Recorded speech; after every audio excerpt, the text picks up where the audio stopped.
Ayan, so kita ko po, so natapos na and may pagkain na rin. Nakita ko, bubusugin po talaga namin kayo rito maghapon kasi pagkatapos po yung kain nyo yan, may kasunod na po ulit.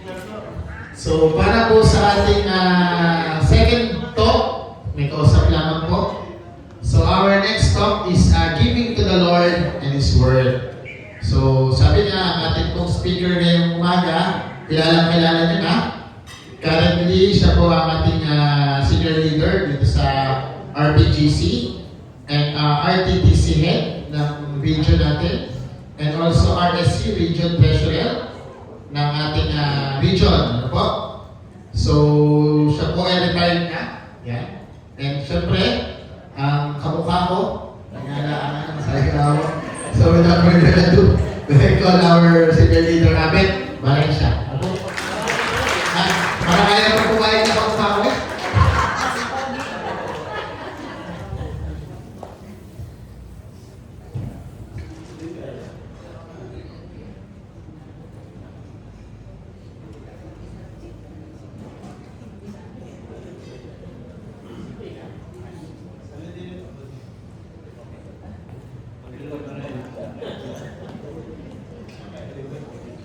Yan, good morning po sa atin lahat. Kayo po ay huwag mag-asawa sa mukha ko. No? Lagi nyo na nakikita.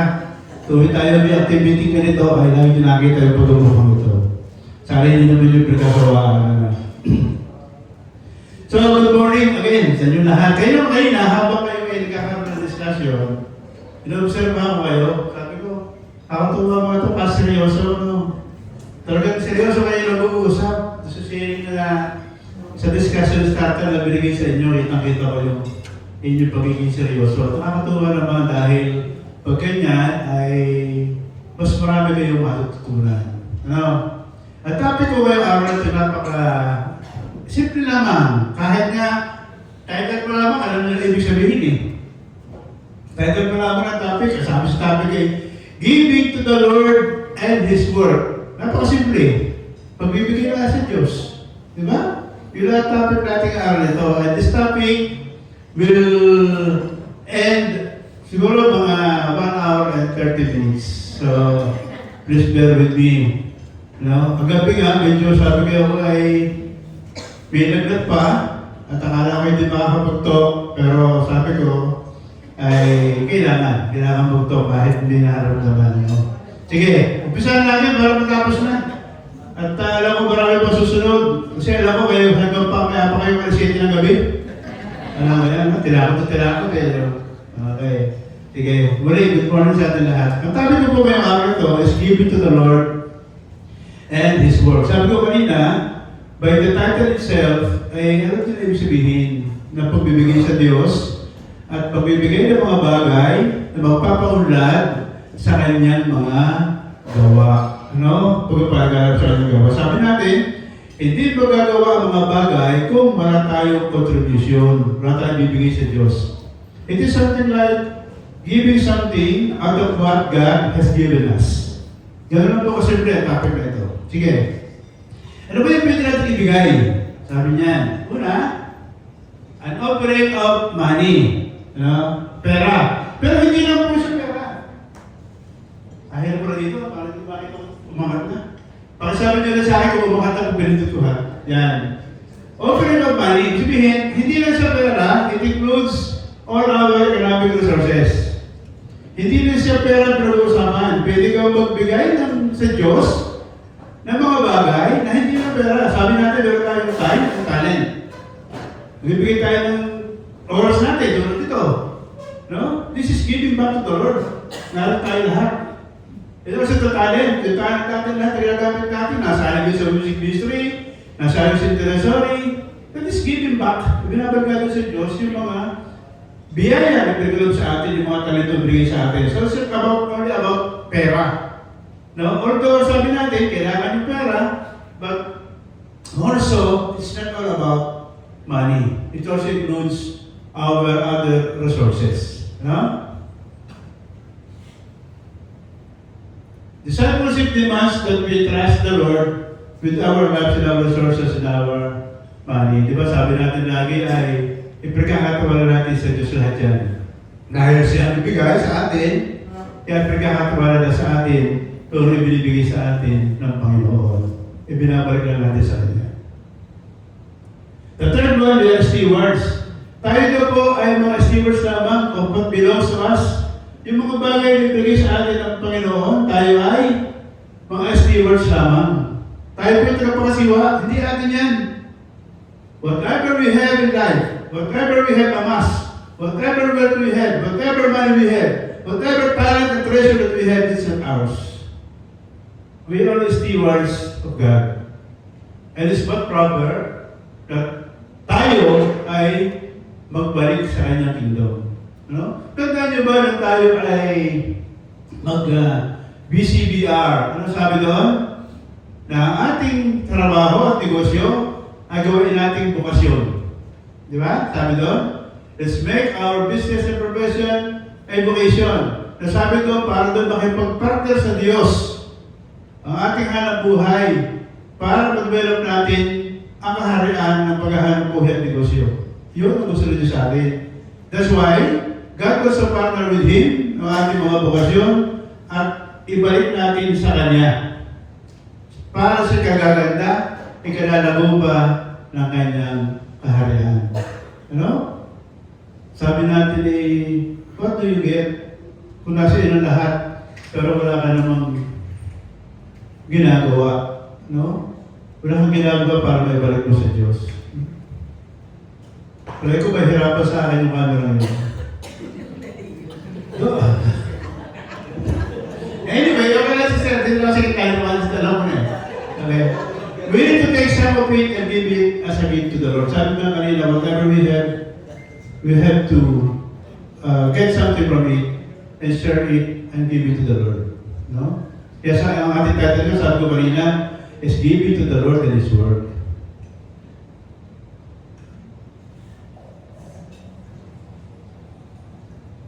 Sa atin kasi, parang yung ating tinatawag ng tithes, parang kung baka dito mo, parang tax no? Parang tayo tinatax na hingi ng something 10% from us, which is we're not obligated to give 10%.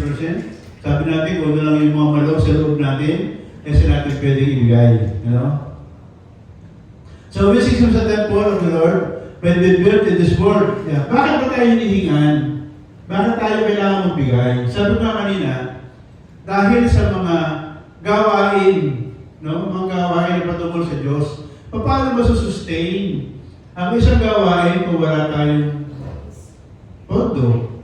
Wala tayong mga resources. Di ba? Hindi, kahit sa isang kumpanya, even in private companies or companies outside the BCBP, we all need resources. Otherwise, hindi magtatagumpay ang isang kumpanya kung wala na ka namang pondo, wala ka resources gagamitin. Same is true. Para natin papalawakin ang kaharian ng Diyos kung hindi natin tayo bibigay. No? Kaya sa atin, sa community, para yung tawag natin, parang tax natin yung details natin. Parang obligasyon natin yun na magbigay. That's just sharing something that what God has given us. No?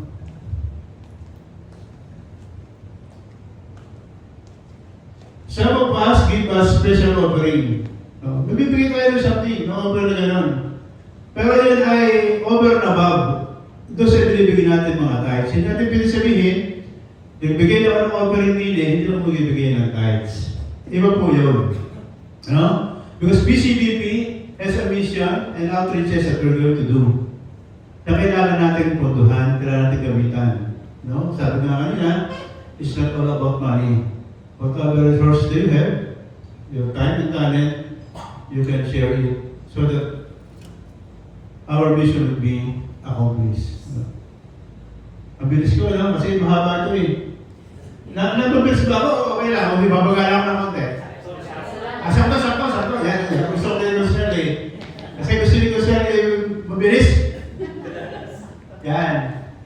Tithing normally means setting aside 10% of our income. Ito po yung unang panahon. But God requires 10%. Doon sa mga produce ikakan ng araw yun. Sa atin dito, even you can see the Bible, sabi doon 10% sa atin. So sabi natin, God, is happy for those who are cheerful givers. Kung ikaw ay magbibigay ng 10%, ikaw masaya. Sipin mo kung 10%, nakita ka halimbawa ng 1,000 sa isang buwan. Oh, times mo is 10%, that is 10,000. Sabi, sakit naman ito, 10,000 yung bigay ko tayo, sabi ka sa bulsa mo, hindi ka masaya. You know? Kaya sa atin, bibigay mo ng tithes is something that is, you can give it cheerfully. Na matutuwa ka. Masaya ka pag ibinigay mo. You know? Tithing is an hour of worshiping the Lord. Kaya sabi dyan sa Leviticus 27:30-32. Ano sabi diyan? Hindi ka naman buksan yan. Ano? Sabi dyan sa 27:30-32. Ang sabi diyan ay, binigyan ng utos ng Diyos na dalhin ang ikasampu, the 10th part of the produce sa templo. Yan ang sabi sa Leviticus. Tinuruan yan. It's mandated that we give 10%, sabi doon sa mga ancient Israelites, to give 10% of their produce. Noong araw, mga crops pa yan eh. Yung magandang bunga, yung mga magandang ani, yun ay binibigay sa Diyos. A way of honor, that's a way of honoring and glorifying God. You know, Proverbs 3:9-10, muli, pinalahanan tayo sa Proverbs na kailangan natin magbigay. Because we need to glorify God. No? Yung po minista yung mga Bible verse na yan, hindi ko lang po minsan na mabuksan po. We should be tithing before we can make a public commitment and become full members of the BCBP. So it's a requirement from us. It's a requirement for the BCBP na we have to tithes, para tayo ay makonsider as full members of the BCBP. Hindi naman po ibig sabihin na tayo perahan dito. No? That's the isipin natin na gayon. But it is one of the requirements. Sabi natin na hindi porke nabigay ka na sa iba, ay hindi ka na bibigay sa atin. No? Pero sabi ko nga, ay ito ay hindi persahan. Kung magkano lang ang pwedeng ibigay. Tithes should be divided between our community. Sabi nito, where do you give your tithes? No? Nagbibigay ka ng tithes ko doon sa samahan o sa community na nagbibigay sa iyo ng spiritual support. Like, in our situation, siyempre yung spiritual support natin, yung ating simbahan. No? So it's really also obligated to give something to the church. And of course, the community. Ating community. Dito rin, pare ang ating teachings dito. No? So that we could hone para may i-develop ang spiritualidad. That's why you're also, I'm not saying obligated, but you're also not required to give part of your earnings to the community. Certain amount lang that you're happy to share with. Okay? It is not a contribution. We wish to whoever. Hindi po yung sa atin, hindi ang contribution. Na pwede bigay kahit kanino. No? Sabi ko po kayo na doon, nabibigay tayo ng tithes sa ating mga komunidad na tumutulong sa ating spirituality. So hindi sabi sa bibigay lang. Hindi po kinibigay ng ano sa nila rin yung tithes, no? Hindi po binibigay yan. Ano po ba sabi niya sa Malakay 3:8-10? Yan. Siguro, very familiar na kayo sa Malakay 3:8-10. Alam mo, sabi niya, sabi niya ng Diyos, na sa mga isang Israelite, sabi niya, na you do not know that you rob me. Sabi niya ng Diyos, sabi ng mga Israelites, paano ka namin ninakawan? Sabi nila sa Diyos. Ang sabi ng Diyos sa kanila, you rob me because you're not bringing 1/10 of your produce to the temple so that there will be plenty of food there.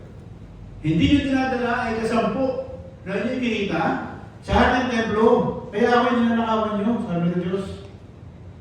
Alam niyo maganda rin sa Bible verse na yan? Habang binabasa nyo sunod pa, may sinabi ng Diyos. Sabi ng Diyos dyan eh, test me! Subukan niyo ako.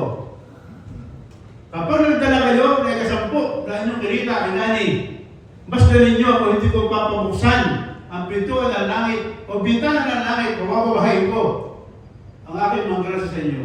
Siksik, liglig, at umaapaw. No? That's what God promised. You can go back to Malakay 8:10. And it is clearly stated, sabi ng Panginoon doon, test me. Ito mo, sabi subukan daw siya. Now, how can you test God if you will not give what He asked you? Di ba? Doon natin masubukan yun. Kaya sabi ko lagi, sasabi ko sa sarili ko, mabibigay ako. Alam ko, ang Diyos yan yan. Sila niya sabi. Sabi noon, pag nagbigay ako, papabahay niya. Di ba? Kaya nga sabi natin, generous givers, cheerful givers, yan mga binibless. No? The more you give, the more you love. The more you give, the more you receive. Di ba? That's not the principle. That's the principle that you should do. If you are amassing wealth, if you have much of this is required from you. Pag marami kang tinatanggap, mas marami ding ina-expect sa iyo, much is also expected from you. Special offerings. These are over and above the tithe. Sabi nga kanina, ay yung ating mga offering ay over and above the tithes. Dahil sa meron tayong mission dito, ano? Sa atin. Kaya yung mga independent person, nagbigay na ako rin niya ng ganda rin. Siguro ang test ko, babawasan ko na lamang. Dahil nagbigay na lang ako. No? That's different, brothers and sisters. In general, we should give priority supporting our outreach financially. No? Yung ating mga pagkilos, especially sa ating simbahan, may mga mission na simbahan natin ginagawa, na we are actually obliged to share something so that they can magawa nila yung mga gusto nilang gawin. Yung mga nag-mission natin mga kabataan, no? Yung mga pare natin bigyan ng ginagawa. And also in our community. Tayo nag-mission din, tayo nag-outreach din. Because our mission here is ang magkama natin. To bring Christ in the marketplace and win the marketplace for Christ. No? Paano natin nakadala ito ganito kung hindi tayo magkakaroon ng resources na kailangan? Kung hindi tayo magbabahagi ng ano meron tayo. No? It is a work entrusted to us by the Lord.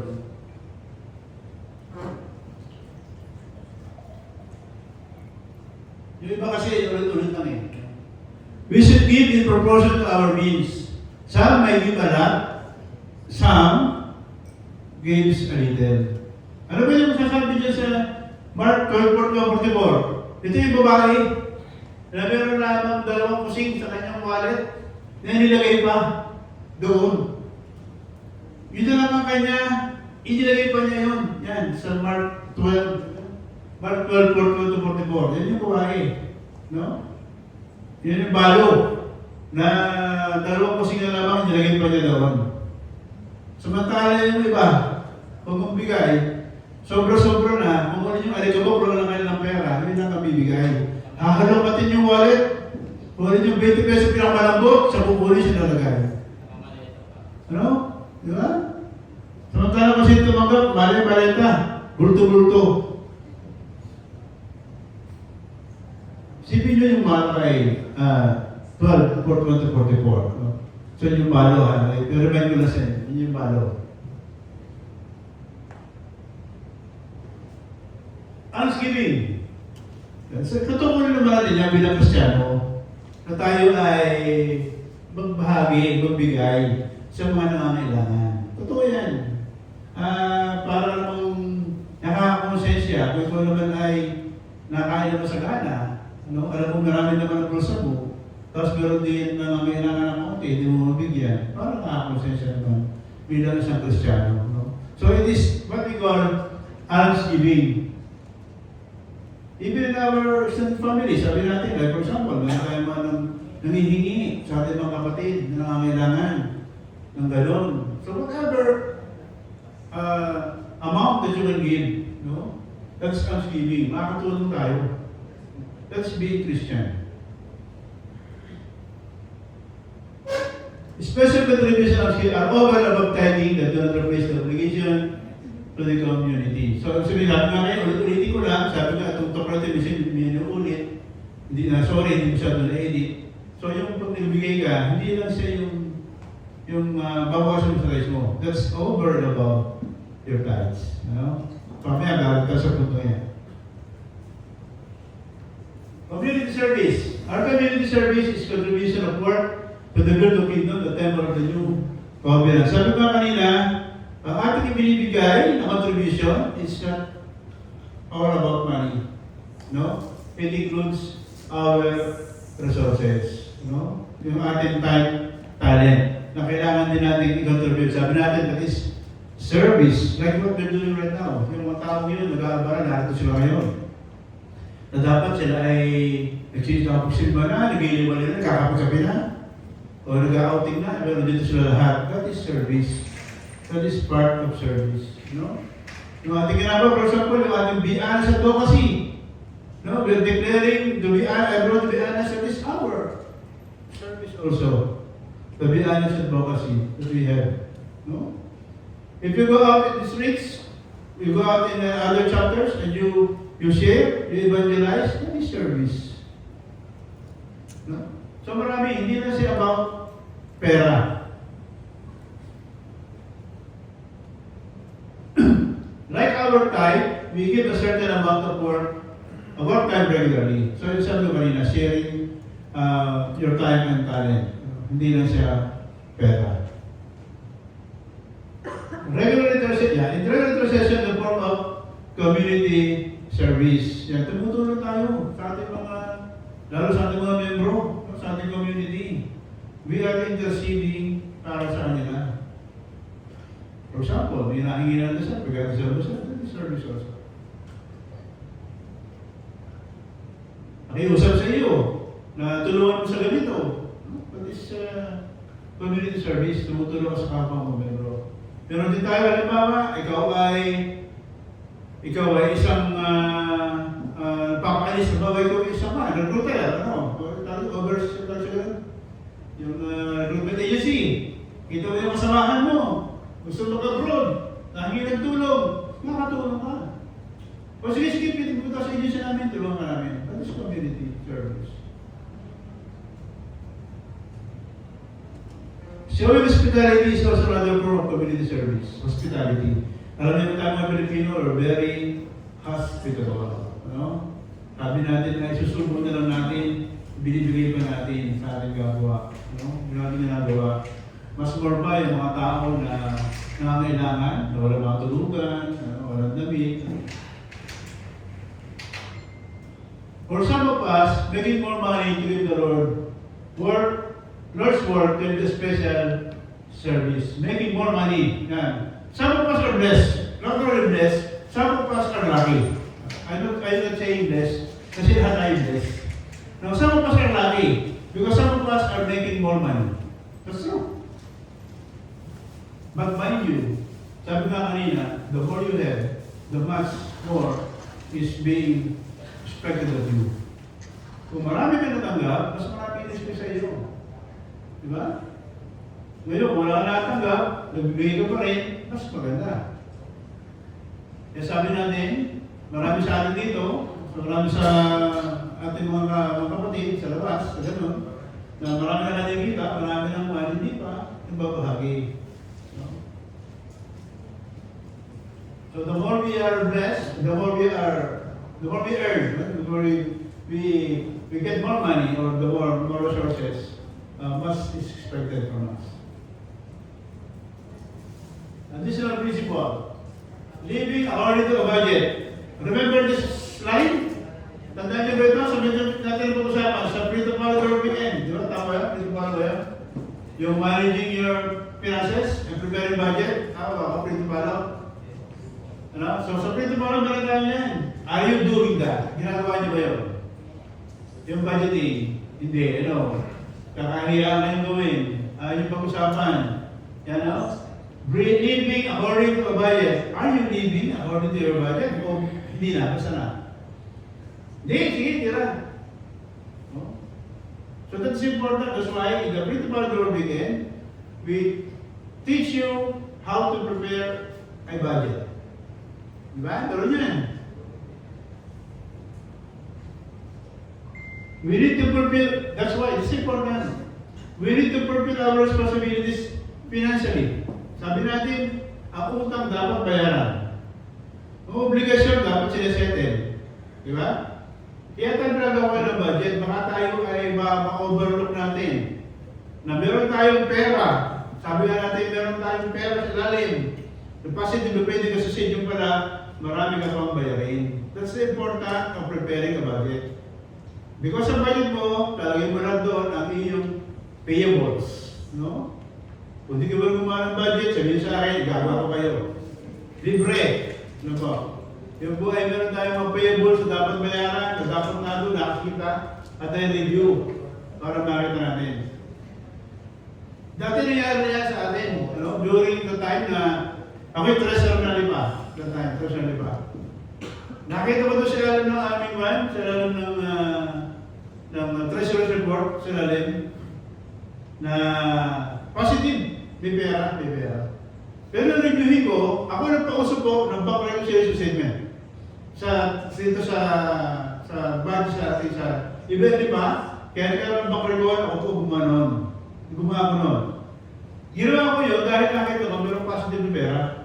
Pero nung tingnan ko, sabi ko lang, hindi pa ba yung mga payables na hindi napasok? Lumasok ang total ko, negative. That's how important that we prepare our budget. For us to know, tayo nga ay positive pa o negative. Hindi na kami nalaman. Ay, may sobrang pera mo kami, hindi yata. Hindi bayaran ko pala ako. Naku, meron pa pang bayaran, hindi namin na. And that is our obligation to settle our financial responsibilities. It is part of being Christian. Di ba? Paano ka naman kung marami kong utang, lagay nakahabol? Ano magiging isang garap ng mabuting Kristiyano? That you are not doing your obligation. Di ba? This is part of our community life and our life as followers of the Lord. Kasi sabi ko kanina, part ito ng pagiging Kristiyano. No? Kasabihin sa iyo, no? BCBP member yan, ang utang namin sa akin sa nakpak, hindi mo nakipag-usap para sa akin. Hindi mo na ako tatawagan. Nagsasabi na, bro, wala pa akong pera. Walang graffiti. Sabi nga sa Batangay nyo, liho, wala. Di ba? Kasabihin mo, wala, hindi, ganda t-shirt, papunta sa BCBP, ganyan na. That's our obligation. Di ba? Part natin yun. This means that we live according to a budget and financial plan. Again, about budget. So, siguro, sarawain natin, balikan nyo yung inyong budget plan, kayo mag-asawa, kayo mag-usap, tingnan nyo kung paano. No, importante yun. That's why, sa ating Brito Palo, meron tayong four meetings ng AGM about that. Preparation ng budget plan.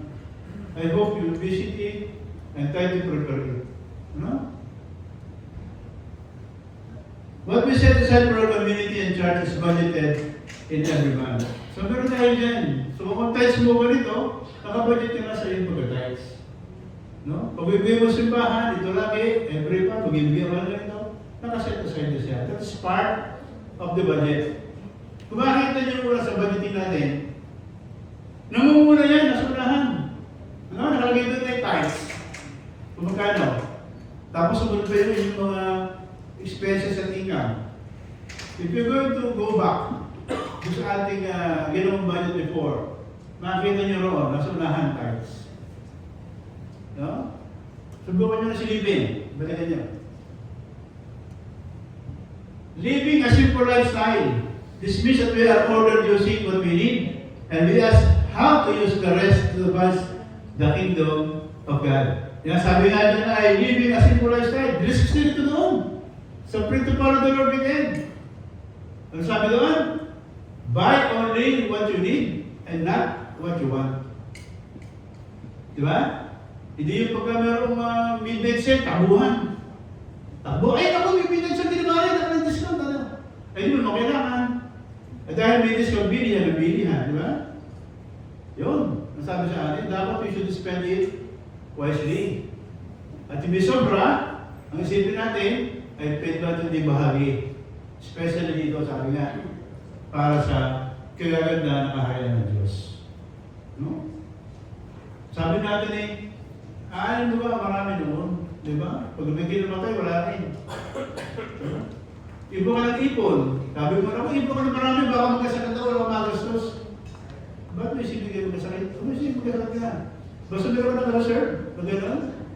Anything that is sometimes is says, no? You can share it so that we can develop the kingdom of God. No? 5 minutes na, 5 minutes. 5 minutes after 30. 5 minutes after 30 minutes.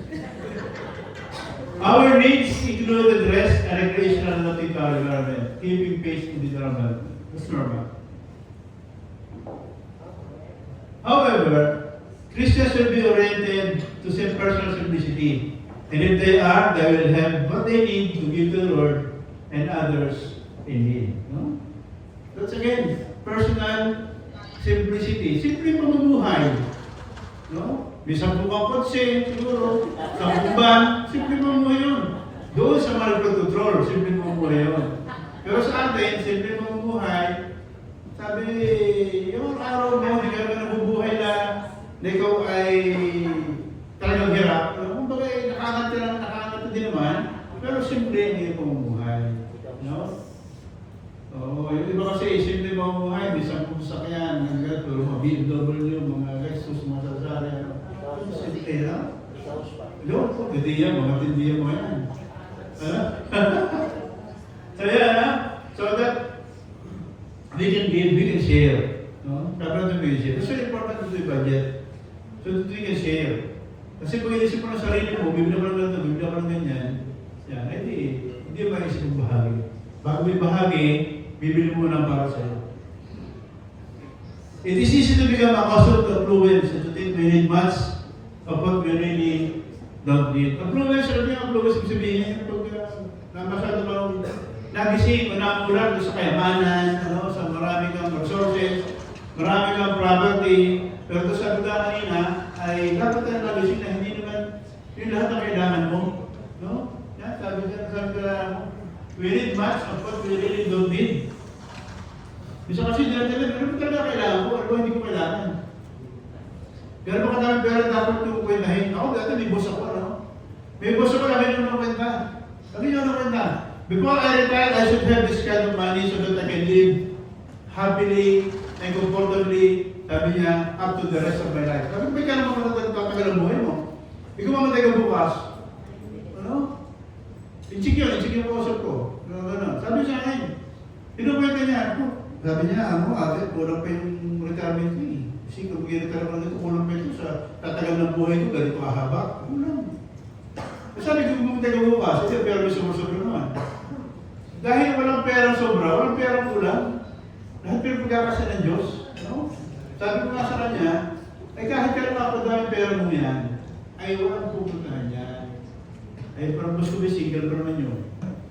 Single, wala naman magbiyahe. No?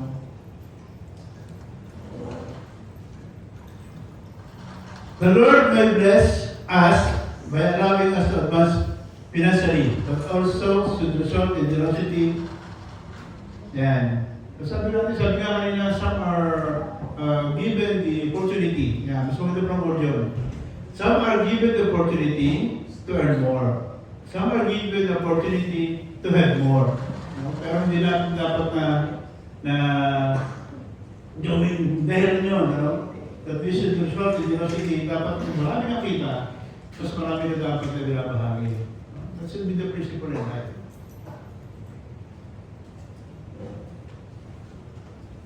Marami na po tayo tapos. Marami na po. Our heart will be where our treasure is. Where we place our treasure, our heart will eventually follow. Sabi natin, kung nasa ang yaman mo, nandun ang puso mo. Totoo yun. Kung nasa yung yaman mo, nandun ang puso mo. Kung yaman mo, nasa kaibigan, nandun ang puso mo sa mga kaibigan. Maraming kaibigan. Kung puso mo, sa pagkita ng maraming pera, nandun ang puso mo. You're concentrated in earning more. No? Where we place our treasure, our heart will eventually follow. No? So, yun lang. Sana kayo natutunan sa akin. At tinatapos ko na dahil ba kayo mainit. Dahil marami pa speaker. Ano? Okay, so sana natuwa kayo ha. Muli, ang aking reminder sa atin bago ko umalis ay sabi nga, God wants a cheerful giver. Be generous. Help others. No? Let's give to the needy. And of course, let's contribute something to the kingdom of God. No? Nagkagaganda ng kanyang mga trabaho. Giving it to the church, giving it to the community, giving it to the missionaries, giving it to people who already serving the church for the Lord. Okay? So again, good morning everyone, and thank you very much. Thank you again, Brother Robert. Palakpakan natin.